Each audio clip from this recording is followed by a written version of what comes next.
d'accord. Vous savez, parfois ces trucs sont juste amusants et, genre, maintenant. Eh bien, je vais vous parler de Montu. Montu est la manifestation de la guerre. Et tu es le. C'est le guerrier de haut niveau. Il est une manifestation de Héra lui-même. Ce type est à un tout autre niveau. Il est considéré comme l'incarnation de l'agression divine et de la juste violence. Il est le dieu qui se lancera dans la bataille avec la fureur du système solaire.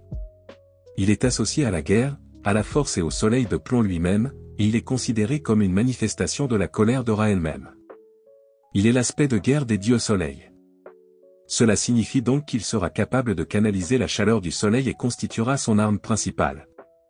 Alors faisons connaissance un peu avec Montu. C'est l'une de mes divinités préférées de tous les temps. Montu est connu pour posséder une force physique massive de niveau divin. Il est capable de vaincre les armées mortelles et les êtres divins. Rappelons-nous qu'il a maîtrisé l'ensemble. C'est sa distinction. Quand même, l'ensemble est sur une ligne.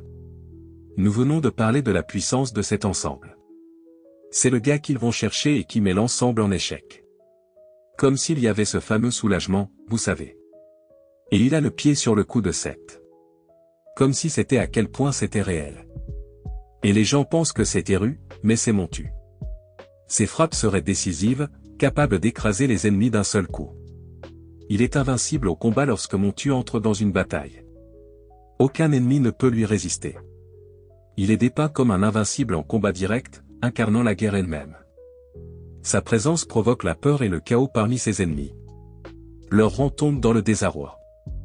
Il est une projection d'énergie solaire, il canalise donc l'énergie solaire de manière offensive. Très similaire à Rokar, il est cette manifestation. Il peut déclencher une lumière aveuglante et des vagues brûlantes de feu solaire au combat. Considérez cela comme des attaques basées sur l'énergie divine alimentée par le soleil lui-même. Désormais, l'autonomisation du combat est là où il se situe à un autre niveau. Il peut posséder ou renforcer les guerriers, y compris les futurs pharaons, leur conférant ainsi des compétences de combat, une bravoure et une fureur divine améliorées. Au combat, on dit que l'esprit Montu pénètre dans le guerrier et le transforme en une armée composée d'une seule personne. Et il maîtrise toutes les armes, lances, épées, arcs et bien plus encore. Et il peut invoquer ou matérialiser des armes divines à tout moment au cours d'une bataille. Il a donc d'armes, un arsenal d'armes illimité. Il a une aura de combat divine et il dégage une peur induisant ou provoquant une paralysie, des hallucinations ou des dépressions mentales chez les ennemis les plus faibles. Mais cette aura peut aussi booster ses alliés, leur donnant courage et clarté dans le chaos d'une bataille. Maintenant, il le fera. Certaines armes dont il est bien connu pour son épée copieuse ou courbée. Cette lame emblématique est une épée faucille brutale conçue pour déchirer les bras et les os. Il est imprégné d'énergie divine pour briser les barrières magiques et rompre les liens spirituels. C'est comme des liens d'âme ou une protection divine. Il possède la lance du soleil flamboyant, une longue lance rayonnante qui canalise l'énergie solaire pure.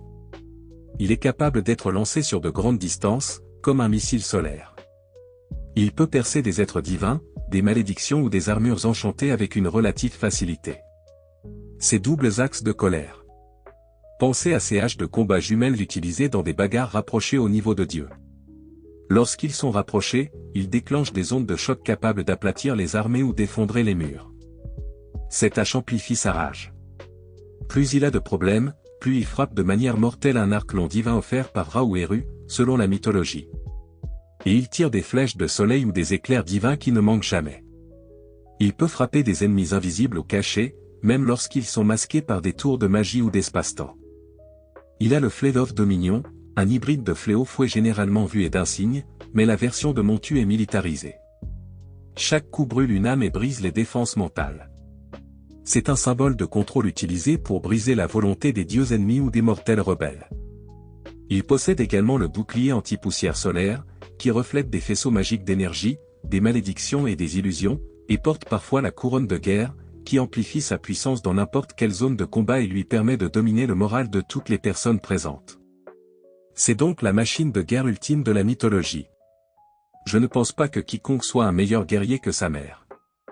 J'opposerai le combat à n'importe qui dans la mythologie. Comme.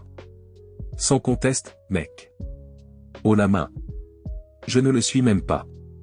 Je ne recule même pas face à celui-ci.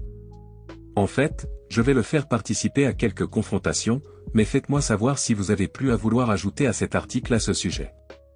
Comme cette divinité au pouvoir faux.